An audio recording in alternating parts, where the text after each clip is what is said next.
Narito ang mga pinakamaiinit na balita ngayong tanghali. Aabot sa 10 katao na iulat na nasawi sa pananalasa ng bagyong Enteng at Habagat ayon sa NDRRMC. 370 milyong pisong calamity aid sa mga biktima ng bagyong Enteng inaprubahan sa Kamara. Sa MBC TV correspondents, presensya ni Vice President Sara Duterte sa anibersaryo ng Kingdom of Jesus Christ ni Apollo Kibuloy hindi makakaapekto sa operasyon nito ayon sa Davao Police. Sa MBC TV Sports, Manila Pole Vault event ni EJ Obiena kinansela, Olympian balik Pinas pa rin para sa meet and greet. At sa Showbiz Spotted, management ng BINI nagbabala laban sa mga nagpapakalat ng deepfake photos at videos ng mga miyembro nito.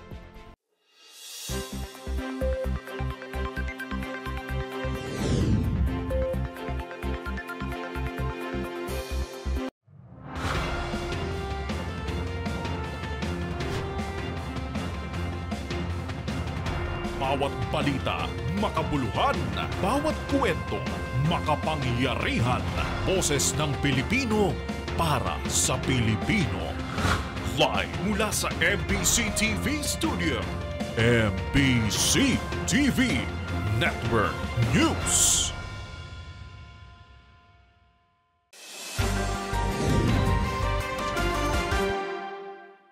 Pilipinas, una sa ating mga balita. Matapos ang hagupit ni Bagyong Karina at ng Habagat, malawakang pagbaha naman at mga nasirang mga bahay ang muling naranasan ng ilang mga lugar, dulot naman ng pananalasa ni Bagyong Enteng. Kasabay nito, ayon sa pinakahuling report ng NDRRMC, 10 na ang naitatalang nasawi sa gitna ng Tropical Storm Enteng. Ang buong detalye ihahatid ni Edniel Parosa. Umabot na sa 10 ang napapaulat na nasawi dahil sa pananalasa ng Bagyong Enteng sa buong bansa. Sa pinakahuling report na tinanggap ng National Disaster Risk Reduction and Management Council, nabatid na galing ang casualties sa Calabarzon, Western Visayas at Central Visayas. Pero binigyang diin ni Office of Civil Defense spokesperson Director Ed Posadas na patuloy pang bineberipika ang nasabing bilang, partikular na kung ang mga insidente ay konektado sa bagyo. Una nang inulat sa DZRH News na kasama sa mga namatay ang 7 katao sa Antipolo City sa Rizal. Sinabanggit 3 ang natabunan ng lupa sa Barangay San Jose, kabilang ng isang 27 anyos na buntis at 2 magkapatid na binatilyo. Ako ng bahay alas 7, ginising ko po yung 2 anak ko para magkape na. Sabi ng 2, mamaya na ma. Sabi ko, magkape na lang kayo dyan, papasok na ako. Sige ma, sabi ng 2 anak ko. Maya may pumunta doon sa akin, Ate Marica, yung anak mo doon nadaganan na. Takbo akong pababa. Ngayon, hindi ko po talaga kaya na i-rescue yung 2 anak ko kasi puro lupa na po silang lahat eh. Samantala, pumalo na sa 37,867 na pamilya ang apektado ng sama ng panahon, katumbas ng higit 147,000 na individual. Sa nasabing bilang, nasa 30,000 ang individual na nanunuluyan sa 218 evacuation centers. 2 araw nang naka-red alert ang headquarters ng OCD sa Campo Aguinaldo, kaugnay ng kalamidad. Para sa MBC TV Network News, ito si Edniel Parosa. Una sa Pilipinas, una sa Pilipino. Suspendido pa rin ang pasok sa eskwela sa lahat ng antas sa pampubliko at pribadong paaralan sa buong Metro Manila at Calabarzon Region ngayong araw ng Martes. Kasama rin sa mga walang pasok ang mga empleyado sa mga tanggapan ng gobyerno alinsunod sa ibinabang kautusan ng Malacanang dahil sa epekto ng Bagyong Enteng. Ipinauubaya naman ng palasyo sa pribadong kumpanya kung magsususpende rin sila ng pasok sa trabaho. Sa mga lalawigan naman, kanselado ang pasok sa eskwela sa lahat ng antas sa private at public schools sa mga sumusunod. Kabilang dyan ang mga nasa probinsya ng Nueva Ecija, Pangasinan, La Union, Camarines Sur, Zambales at Cagayan.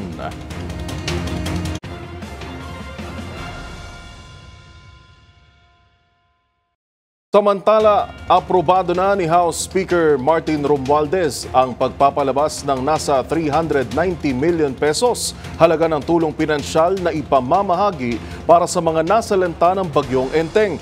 Kabilang na riyan ang mga lugar na lubos na naapektuhan tulad ng Metro Manila at Calabarzon. Ang buong detalye sa ulat ni Milky Regunan. Inaprobahan ni House Speaker Martin Romualdez ang pagpapalabas ng 390 million pesos na halaga ng tulong pinansyal para sa manasalanta ng bagyong Enteng sa malaking bahagi ng Metro Manila at Calabar Zone. Ayon kay Romualdez, ang kabuang 390 million pesos na financial assistance ay pupondohan sa ilalim ng ayuda para sa Kapos ang Kita Program o AKAP ng Department of Social Welfare and Development. Tig 10,000 pesos ang ibibigay sa maapektadong pamilya mula sa ilalabas na ayuda. Sabi ni Romualdez, medyo maliit ang naturang halaga pero malaking tulong sa maapektadong pamilya dahil sa pananalasa ng bagyong Enteng. Ayon pa kay Romualdez, ang Tingog Party List sa pamagitan ng Representatives Yeda Marie Romualdez at Jude Asidre ay maglalabas din ng pondo para sa pamamahagi ng 35,000 food packs sa Metro Manila at Rizal. Noon pang Lunes ay sinimulan na rin ng Kamara ang paghahanda ng relief packs para maipamahagi sa maapektadong lugar sa tulong ng iba't ibang mga kongresista. Para sa MBC TV Network News, ako si Milky Regunan, una sa Pilipinas, una sa Pilipino.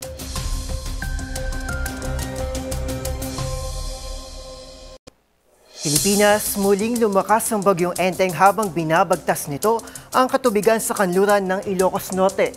Huli itong namataan kaninang alas 10 ng umaga sa layong 100 kilometers west-northwest ng Luwag City, Ilocos Norte. May tagla itong maximum sustained winds na 85 kilometers per hour, mas malakas kumpara sa 75 kilometers per hour kaninang alas 7 ng umaga.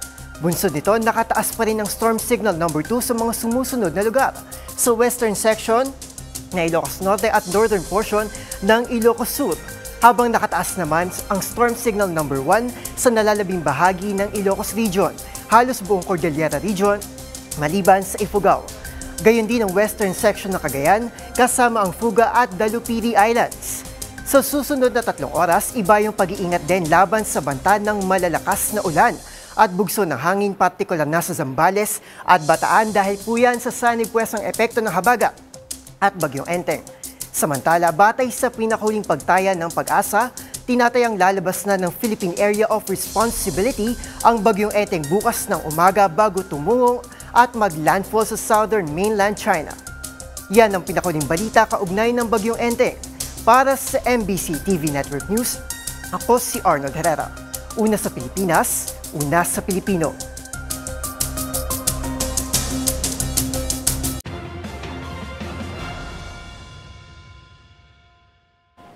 Samantala, sa iba pang mga balita, kasalukuyang iniimbestigahan ngayon ng Kamara ang hindi makatarungang paggastos ng pondo ng Department of Education o DepEd.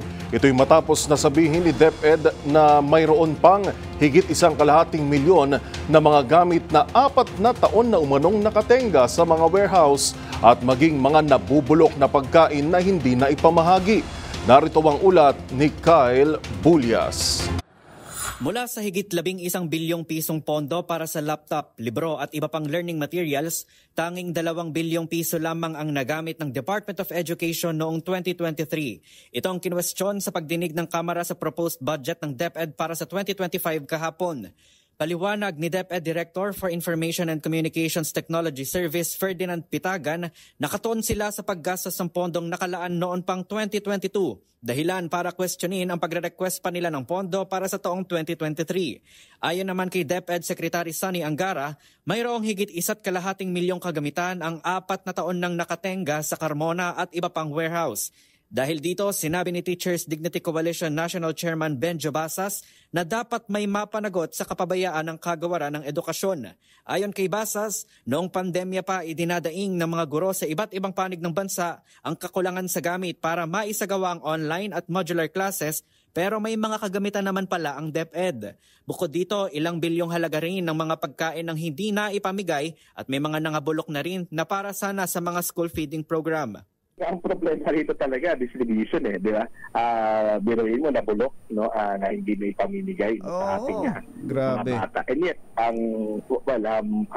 in both houses of Congress, we have some members, some legislators na talagang passionate, no, doon sa usapin ng school feeding program, no? Kaya nila inilalaban pagka meron ito ng budget, no? And yet, nabigyan natin ng budget, tapos yung, nasayang lang, no? pabulok lamang at hindi natin na gamit ng mga bata. Kaugnay nito, tiniyak ni Secretary Angara na may ilalabas na ang mga natenggang kagamitan hanggang sa katapusan ng Setyembre. Samantala, pinag-aaralan na ngayon ng Kamara na imbestigahan ang umano'y irregularidad sa paggastos ng pondo ng DepEd mula pa sa pamumuno ni dating DepEd Secretary Leonor Briones at Vice President Sara Duterte. Para sa MBC TV Network News, ito si Kyle Bulyas, una sa Pilipinas, una sa Pilipino.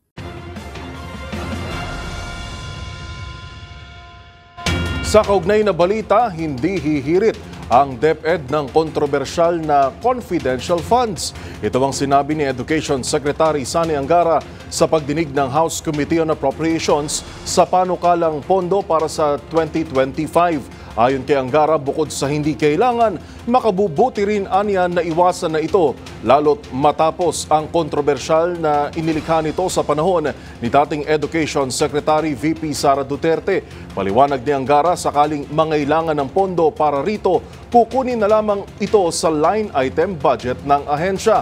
Matatanda ang aabot sa higit 100 milyong piso ang confidential funds ng DepEd. Noong kalihim pa nito si Vice President Sara Duterte. So Madam Chair, to confirm, magre-request po ba ng confidential funds for 2025 ang DepEd? No, Your Honor, Madam Chair.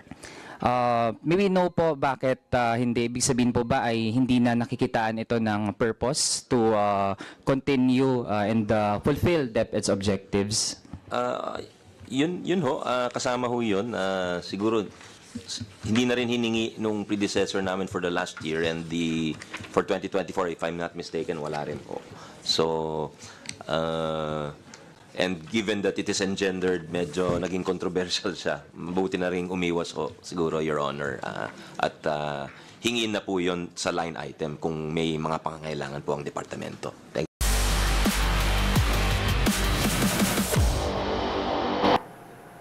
Sa mundo ng pole vault, parehong maganda at masamang balita ang inihatid ng Olympian at pole vaulter na si EJ Obiena. Kasabay kasi ng anunsyong kansilado na ngayong taon ang dapat sanay international pole event nito. Isang meet and greet naman ang hinendog ni EJ sa kanyang fans. Ang mga detalye sa anunsyo ng atleta tutukan sa report na ito.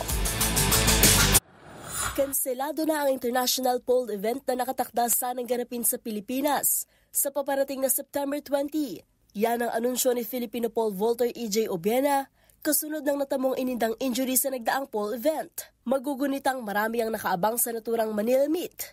Dahil maliban kay Obiena, inaasahan din ang pakikibahagi ng ilang 2024 Paris Olympics finalist na sina Sam Kendricks, Emmanuel Caralis at ang world number 1 na si Mondo Duplantis. Inihingi naman ni Obiena ng paumanhin ang naturang hindi magandang balita at sinigurong ibinigay ng kanilang team ang makakaya para maisagawa ang naturang event. Pero kasabay nito, mayroong magandang balitang inihatid ang 28-year-old athlete. Inanunsyo nito ang isang meet and greet event na gaganapin sa September 15 sa Ayala Malls, Manila Bay na tinawag na High Flying Hangout. Kabilang din sa naturang event ang exhibition at panel discussion kasama ang ilang international pole vaulters.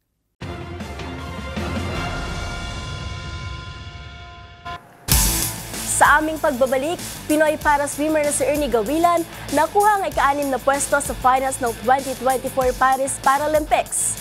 Tutok lang sa MBC TV Network News.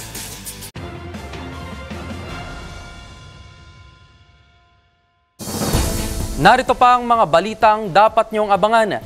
Nasa 4,000 customer ng Meralco, wala pa ring kuryente epekto ng bagyong Enteng. Ilang nakanselang biyahe ng PTEX dahil sa bagyong Enteng, balik normal na. Sa MBC TV Sports, para swimmer Ernie Gawilan, nagtapos sa ika-6 na pwesto sa finals ng Paris Paralympics. At sa Showbiz Spotted, Arlene Mulak, nagtapos sa kursong communication sa edad na 55. Lahat ng yan sa pagbabalik ng MBC TV Network News.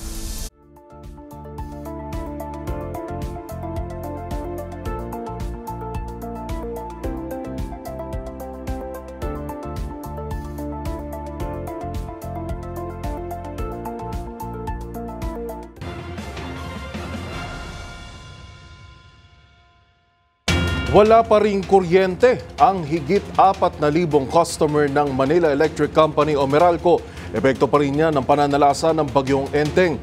Ayon sa Meralco, 2,000 sa mga ito ay nakatira sa mga baha pa ring lugar hanggang sa ngayong umaga.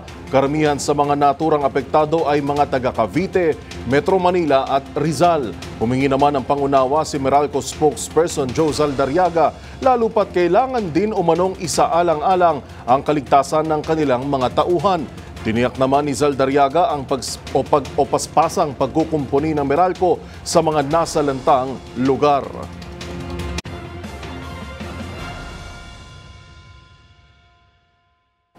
Samantala, kaugnay pa rin ng nagdaang kalamidad, sanay na ang mga Pinoy sa tuwing pagbaha, tuwing may nararanasang pag-ulan at isa na nga rito ay ang paliligo para rito. Ngunit panawagan ng isang senador, iwasan muna ang paliligo sa baha upang makaiwas sa malulubhang karamdaman na magmumula dito. Ang mga detalye sa ulat ni Raymond Dadpaas. Muling nanawagan si Senador Christopher Bongo bilang chairman ng Senate Committee on Health sa ating mga kababayan na iwasan ang paliligo sa baha upang makaiwas sa karamdaman. Kasunod nito ng pananalasa ng bagyong Enteng sa malaking bahagi ng Luzon kasama ng Metro Manila. Ayon kay Go, mahalaga ang kalusugan at kaligtasan ng ating mga kababayan. Paalala sa publiko na baka tamaan ng mga ito ng leptospirosis kapag patuloy ang kanilang paglusong sa baha. Matatanda na sumipa ang bilang ng mga biktima ng leptospirosis at napuno ang mga public hospitals ng nanalasang bagyong Karina dahil sa dami ng mga naligo sa baha. Kasabay ito ng pangangalampag sa Department of Public Works and Highways o DPWH na mag-develop at magpatupad na ang Flood Control Master Plan upang matugunan ang problema sa pagbaha. Mahalaga na may komprehensibong plano para sa flood control, lalo na't hindi lang sa Metro Manila nararanasan ang pagbaha sa tuwing may bagyong dumarating sa ating bansa dahil may baha na din sa mga probinsya. Panawagan ni Go sa DPWH, huwag naman ilagay ang mga flood control project sa mga lugar na walang tao upang hindi masayang ang pondo ng bayan. Patuloy ngayon ang pananalasa ng bagyong Enteng sa Northern Luzon matapos dumaan sa Visayas, Bicol, Southern Tagalog at Central Luzon. Para sa MBC TV Network News, ito si Raymond Dadpaas, una sa Pilipinas, una sa Pilipino.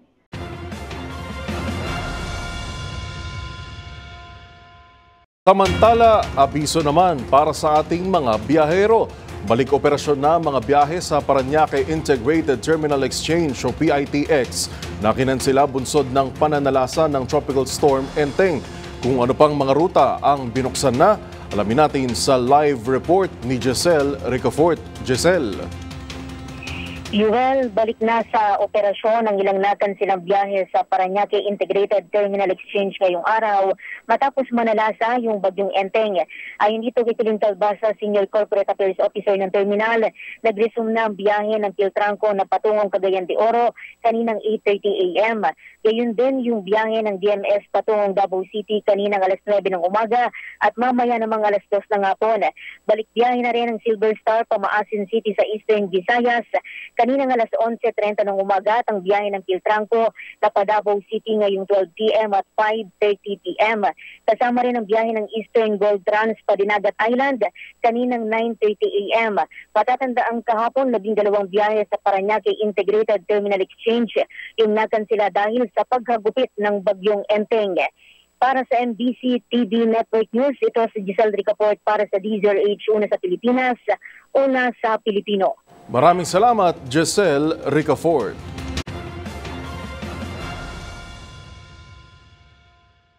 Sa iba pang balita, idineklara naman ni Pangulong Bongbong Marcos ngayong araw, September 3, 2024, bilang National Day of Mourning o pambansang araw ng pagluluksa. Ito ay para sa yumaong manlilikha ng bayan na si Federico Caballero na kinilala at binigyang pugay dahil sa naging malaking kontribusyon nito sa sining ng Panay, Bukidnon sa Iloilo. Ang mga detalye ay isaulat ni Lef Narciso. Naglabas ng direktiba si Pangulong Ferdinand Marcos Jr. na nagdedeklara ngayong araw ng Martes, September 3, 2024, bilang National Day of Mourning o pambansang araw ng pagluluksa dahil sa pagpanaw ng manlilikha ng bayan na si Federico Caballero. Batay sa Proclamation number 678 na nilagdaan ni Executive Secretary Lucas Bersamin, sinabing ang pagpanaw ni Caballero ay malaking kawalan sa bansa. Nararapat lamang umanong kilalanin ang kanyang natatanging dedikasyon sa pagpapanatili ng pamana at sining ng Panay Bukidnon community sa Kalinog, Iloilo. Pumanaw si Caballero noong Agosto 17 sa edad na 88. Kinilala ito bilang manlilikha ng bayan noong taong 2000 dahil sa kanyang matinding dedikasyon sa pangangalaga at pagpapalaganap ng tradisyong sugidanon ng kanilang komunidad. Dahil sa bisa ng proklamasyon ni PBBM, naka-half-mast ang bandila ng Pilipinas sa lahat ng gusali at pasilidad ng gobyerno sa loob at labas ng bansa ngayong araw. Alinsunod sa Republic Act No. 8491 o ang Flag and Heraldic Code of the Philippines, ang watawat ng Pilipinas ay dapat naka-half-mast bilang tanda ng pagluluksa sa lahat ng mga gusali at lugar kung saan ito nakataas sa araw ng libing ng isang tumanggap ng pambansang pagkilala at parangal. Para sa MBC TV Network News, ito si Leth Narciso. Una sa Pilipinas, una sa Pilipino.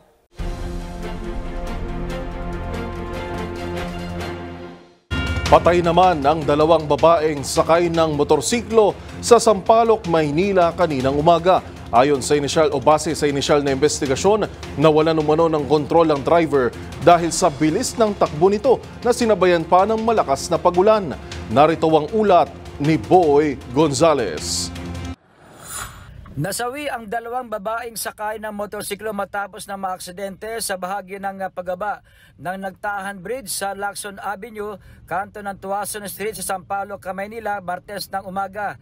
Ayon kay Police Staff Sergeant Alinio Aquino, investigador ng Manila District Traffic Enforcement Unit, nangyari ang aksidente alas 5 pasado ng umaga kung saan nakita umano ng mga saksi na mabilis ang takbo ng dalawang biktima. Sa inisyal na investigasyon, tila nawala ng kontrol ang driver sa minamanehong motorsiklo, bunsod na rin na malakas na buhos ng ulan. Dahil dito sumampa sila sa gutter, saka sumadsad sa kalsada ang dalawang biktima. Bagamat naka-helmet, nagkaroon pa rin ng malubhang pinsala sa ulo ang mga biktima na agad nilang ikinamatay. Para sa MBC TV Network News, ito si Boy Gonzales, una sa Pilipinas, una sa Pilipino. Pansamantala munang nilagyan ng kawayan at sandbags ang nasirang dike sa Tinajeros, Malabon o na nasira dahil sa nagdaang bagyong Karina na sinundan ng bagyong Enteng. Dahil dito mapipigilan na umano ang muling pagbaha sa residential area malapit sa Tulyahan River. Narito ang ulat ni Edwin Duque. Napigilan ang posibleng muling pagkalunod ng mga residente at mga kahayupan sa gilid nitong Tulyahan River sa Tinajeros, Malabon dahil mabilis na nalagyan ng kawayan at sandbag ang nasirang dike dito sa Espiritu Strait sa Tinajeros, Malabon. Nasira ang riverwalk dito lamang nakarang bagyong Karina at sinundan pa ng malakas na ulan ni bagyong Enteng. Dalawang pamilya kabilang na ang bahay nitong si Tatay Bernard Del Almaro ang inanod at maswerte namang agad na ilikas ang kanyang pamilya. Ipinag-utos kahapon ni Mayor Jenny Sandoval sa City Engineering Office na bilisan ang paglalagay ng kawayan at sandbag upang di na ito maulit at makapaminsala pa. Sa ginawang pagpupulong ngayong araw ni Mayor Jenny Sandoval sa pamuno ng DPWH para sa mas matibay na pagsasaayos na nasirang river wall, ay tiniyak naman ang pamunuan ng DPWH na agad nila itong tugunan dahil inaantay na lamang nila ang budget na inilaan ng ahensya para dito. Sa ngayon ay patuloy pa rin yung malalakas na pagulan at may mga binaha pa rin lugar, especially sa Governor Pascual Avenue. Dahil nga sa lakas na pagulan itong magdamag at patuloy pa rin inuulan itong bahagi ng Malabon. Para sa MBC TV Network News, Edwin Duque, una sa Pilipinas, una sa Pilipino.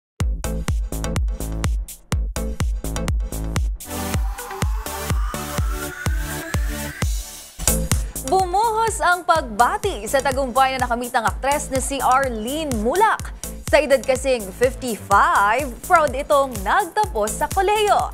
Sa inang aktres, hindi niya hadlang ang edad sa pag-abot ng mga pangarap basta't puno ng determinasyon. Ang ilang kaganapan sa kanyang graduation day silipin sa Showbiz Report na ito. Age is just a number. Yan ang pinatunayan ng aktres na si Arlene Mulak nang magtapos sa kolehiyo sa edad na 55. Kursong Bachelor of Arts in Communication ang kinuha ng aktres sa Philippine Women's University. Sa isang post, inilahad ni Arlene ang tagumpay na ito, patunay niyang it's never too late to fulfill a long-standing goal. Third-year college na raw kasi ang aktres nang mahinto sa pag-aaral nang magsimulang magtrabaho. Nasundan pa ito ng pagkakaroon ng sariling pamilya kung kaya't nagbago ang kanyang priority sa buhay. Samantala, nagpaabot naman ito ng pasalamat sa kanyang professors and blockmates. Masaya niya itong muling na-experience ang campus life matapos ang maraming taon. Siyempre, special mention ang kanyang mister at mga anak, gayon din ang mga kasamahan sa commission on appointments. Ang aktres sumailalim sa Expanded Tertiary Education Equivalency and Accreditation Program ng naturang universidad. Agad namang bumuhos ang mga komento ng pagbati sa nakamit na tagumpay ni Arlene Mulak. Mula yan kina Edo Manzano, Yula Valdez, Jelly de Belen, Rita Avila at Rufa Gutierrez na mga gunitang graduate rin sa kaparehong paaralan at kurso noon namang 2022 at the age of 48.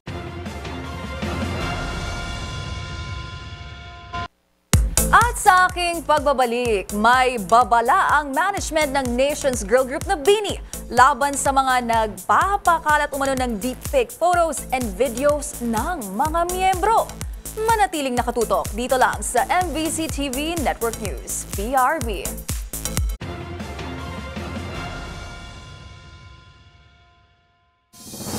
Narito pa ang mga balitang dapat niyong abangan. PBBM tiniyak ang implementasyon ng mga nilagdaang peace agreement. Sa MBC TV correspondent, negosyante patay sa pamamaril sa Pangasinan. Sa Hoy, bawal yan.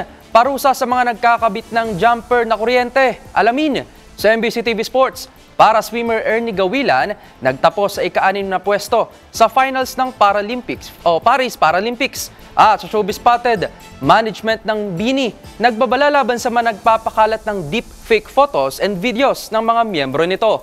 Lahat ng yan sa pagbabalik ng MBC TV Network News. Isaalang-alang ang kapakanan at seguridad ng mga manggagawa sa bansa tuwing may kalamidad. Ito ang iginiit ng Trabaho Party List sa Department of Labor and Employment o DOLE na paalalahanan umano ang mga employers na tiyakin ang kaligtasan ng mga manggagawa sa lubos na naapektuhan ng mga nagdaang bagyo. Nagbabalik si Edniel Parosa. Iginiit ng Trabaho Party List na dapat paalalahanan ng Department of Labor and Employment ang mga employers na alagaan ng seguridad at kapakanan ng mga manggagawa ngayong nararamdaman ng epekto ng bagyong Enteng at hanging habagat. Tinukoy ni Attorney Filimon Ray L. Javier, tagapagsalita ng grupo, ang regulasyong inilabas ng DOLE patungkol sa pagsuspindi ng trabaho dahil sa kalagayan ng panahon. Batay sa Labor Advisory No. 17, Series of 2022, ang mga manggagawang nagtatrabaho ng di bababa sa 6 na oras bago masuspindi ang trabaho ay dapat makatanggap ng buong sahod sa naturang araw. Paalala ng Trabaho Party List, kung bababa naman sa 6 na oras ang trabaho, ang empleyado ay makatatanggap ng proportionate wage na nakabase kung ilang oras siya naggagawa ng tungkulin. Ngunit kung di naman makapasok sa trabaho manggagawa, maaring di siya makatanggap ng sahod sa naturang araw, pero di ito pwedeng maging rason upang sila ay parusahan ng administratibong kaso sa kumpanya. Nakaranas ng matinding pag-ulan at pagbaha ng iba't ibang bahagi ng Metro Manila at mga karatig lalawigan kahapon matapos maramdaman ng bansa ang hagupit ng bagyong Enteng kasabay pa ng pag-ulam dala ng hanging habagat. Tututukan at itinutulak ng Trabaho Party List sa Kongreso ang ilan pang mga hakbang upang tulungan ang mga manggagawa sa oras ng sakuna, gaya na lamang ng pagmungkahi ng calamity pay sa mga manggagawa na pumasok sa trabaho kahit bumabagyo at iba pang calamity assistance. Para sa MBC TV and Network News, ito si Edniel Parosa. Una sa Pilipinas, una sa Pilipino.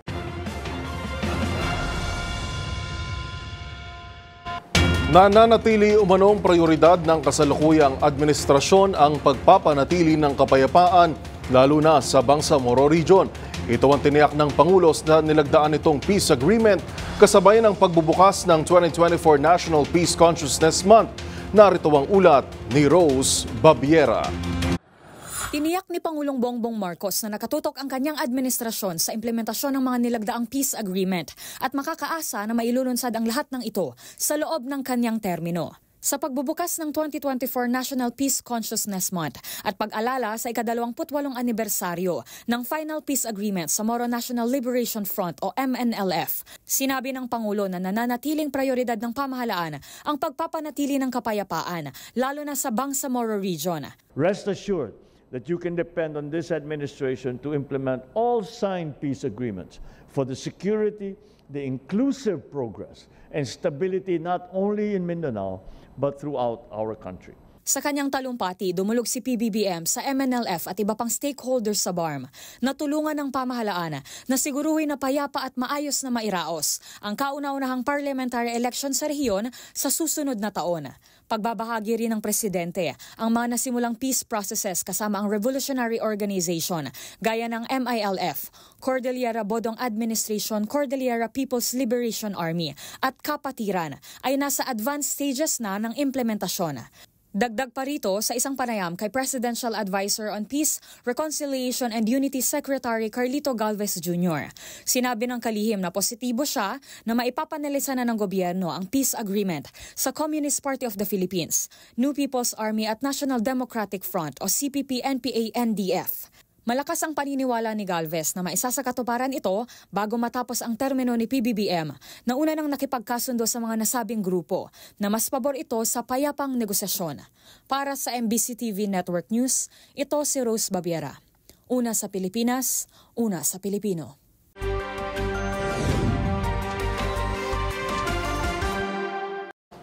Hindi umano makaaapekto si Vice President Sara Duterte sa operasyon ng kapulisan sa Kingdom of Jesus Christ compound ng puganteng religious leader na si Apollo Kibuloy. Ito ang tiniyak ng pulisya matapos na dumalo ang bise sa anibersaryo ng KOJC nitong nakaraang linggo. Yan at ang iba pang rumarapidong mga balita mula sa probinsya, hatid ng iba't ibang istasyon sa ilalim ng MBC Media Group.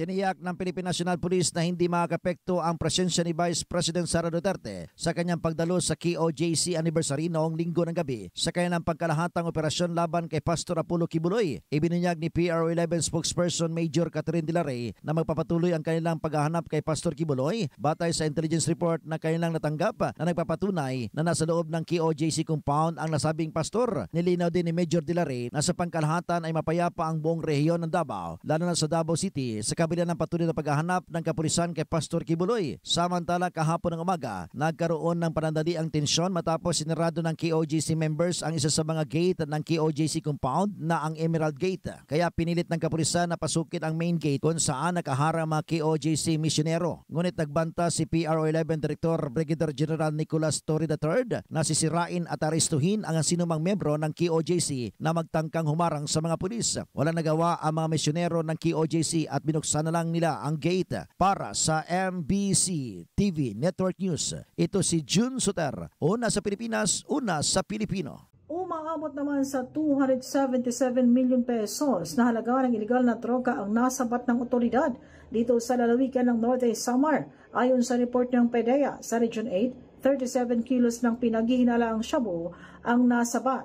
Nasabat naman ito ng joint operation ng RPHO Northern Samar, Northern Samar Police Provincial Office, Provincial Intelligence Unit kasama ang PNP Maritime Law, kasama nito sa operasyon ng PDEA Northern Samar Provincial Office at Northern Samar Seaport.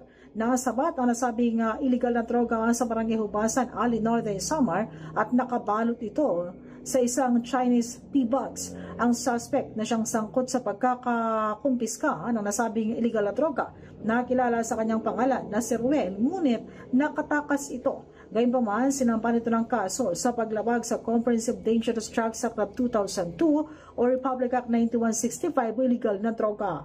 Matatandaan, sunod-sunod ang pagkakakumpiska ng otoridad ng milyon na halaga ng illegal na droga sa Port ng Allen na sinasabing mula ito sa Luzon. Tinutugis na nga ng mga pulis ang tumakas na suspect. Mula sa MBC Network News, RH34 Jane Galit Bantayan, una sa Pilipinas, una sa Pilipino. Balita mula sa Pangasinan, negosyante patay sa pamamaril ng riding in tandem sa Urdaneta City. Malalimang investigasyon ngayon ang ginagawa ng Urdaneta City PNP hinggil sa pagkapaslang sa isang negosyante sa syudad. Sa ulat ni Chief of Police Lieutenant Colonel Lawrence Kate Calob, alas 6:15 kagabi, sakay ng kanyang motorsiklo ang biktima na kinilalang si Feliciano Sanchez Manaloto Jr., 48 anyos, negosyante presidente ng Barangay Poblasyon, na habang binabagtas ang Provincial Highway sa Calle Garcia, Barangay Poblasyon, binuntutan ito ng isang motorsiklo lula ng dalawang kalalakihan at malapitan itong pinagbabaril na tinamaan sa ulo at iba pang bahagi ng katawan na agad nadala ng Emergency Medical Service Ambulance sa paggamutan kung saan idiniklarang dead on arrival na ng attending physician. 4 na basyo mula sa caliber 45 na barilang natagpo ng Soko Team sa lugar at inaalam pa kung ano ang motibo ng pagpaslang sa biktima. Para sa MBC TV Network News, ito si Freddy Fajardo Aristarte, una sa Pilipinas, una sa Pilipino. Sa ilang mga lugar sa bansa, hindi may iwasan na makakita minsan ng mga jumper ng kuryente sa ilang komunidad at minsan pa nga ito ang pinagmumulan ng sunog. Ano nga ba ang parusang ipapataw para sa mga mahuhuling gumagamit ng jumper ng kuryente? Alamin sa report ni Rose Babiera. Sa ilang barangay at komunidad sa bansa, marami ng insidente kung saan nahuhulihan ng ilang residente o may-ari ng establishmento na nagkakabit ng mga jumper ng kuryente. Kaya kahit ilan ang kumukonsumo ng kuryente, ay mababa pa rin ang binabayaran. Kaya naman, kahit nasabay-sabay ginagamit ang electric fan, telebisyon, ilaw at kahit pa aircon, ay flat rate sa murang halaga lang ang binabayaran ng mga gumagamit sa kuryente. Ang kadalasang resulta naman ito, sunog sa lugar. Dahil sa pag-overload ng mga kuryente, kaya naman pumuputok ang mga transformer. At nakasaad sa batas, partikular na sa Republic Act 7832 o ang Anti-Electricity and Electric Transmission Lines Materials Pilferage Act, na mahigpit na ipinagbabawal ang pagtamper, pagkakabit o paggamit ng tampered electric meter, jumper, current reversing transformer, shunting wire o iba pang gamit na hindi nakakasunod sa maayos na registry o pagmemetro ng kuryente. Ang sino mang mapapatunayang magkakabit ng kuryente ay mapaparusahan ng presyon mayor o pagkakakulong ng 6 hanggang 12 taon o pagmumultahin ng 10,000 hanggang 20,000 piso base sa magiging desisyon ng korte. Kung mayroon pa kayong nahuling ipinagbabawal na akto o kaya naman ay mayroon kayong reklamo, itag nyo kami sa DZRH. Hoy! Bawal yan!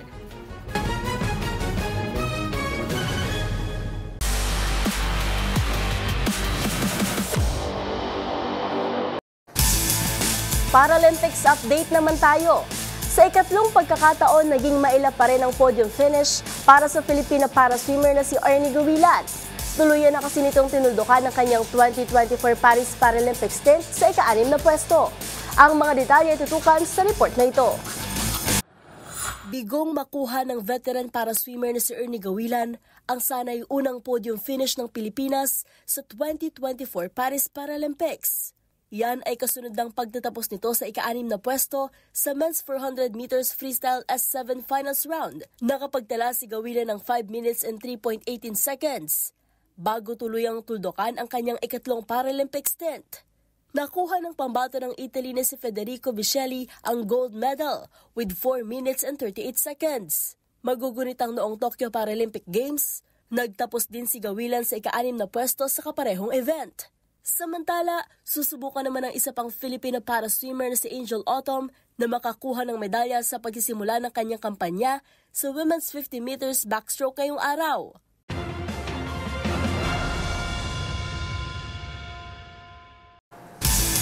At yun ang mga latest updates sa mundo ng sports.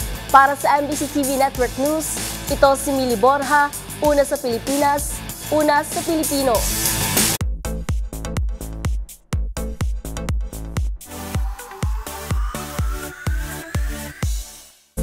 Protect Bini! Yan ang sigaw ng Blooms of fans ng Nations Girl Group kasunod ng mga kumakalat ng malisyosong post tungkol sa mga miyembro nito. Ang management ng grupo agad nagbabala sa mga gumagawa ng deepfake photos and videos ng salamin-salamin hitmakers. Ang kanilang pahayag tutukan sa Showbiz Report na ito. Nagbabala ang management ng Nations Girl Group BINI laban sa mga gumagawa ng malisyosong post tungkol sa mga miyembro nito. Batay sa pahayag ng Star Magic, nakarating sa kanilang atensyon na may mga kumakalat na edited deepfake images and videos ng pantropiko hitmakers. Ang deepfake ay peking photo, video or audio na aakalain mong totoo dahil sa tulong ng Artificial Intelligence o AI. Ang mapanirang gawain, mariing kinukundina ng naturang management na gumagawa na anya ng hakbang para mapatanggal ang account ng mga ito. Kaugnay niya, nakipag-ugnay na rin daw sila sa mga kaukulang ahensya ng gobyerno para matukoy kung sino ang mga nasa likod ng malisyosong post upang makapaghain ng formal na reklamo. Sa huli, nangako ang management ng BINI na patuloy na imomonitor ang ganitong mga gawain dahil top priority na nila ang kaligtasan at well-being ng Nations Girl Group. Hanggang sa ngayon, trending ang #ProtectBINI. Samantala, kasunod naman ang dinagdag na ikatlong araw ng Grand Viniverse Concert na gaganapin sa Nobyembre, agad din itong na-sold out sa loob lamang ng 2 oras ayon sa Star Music.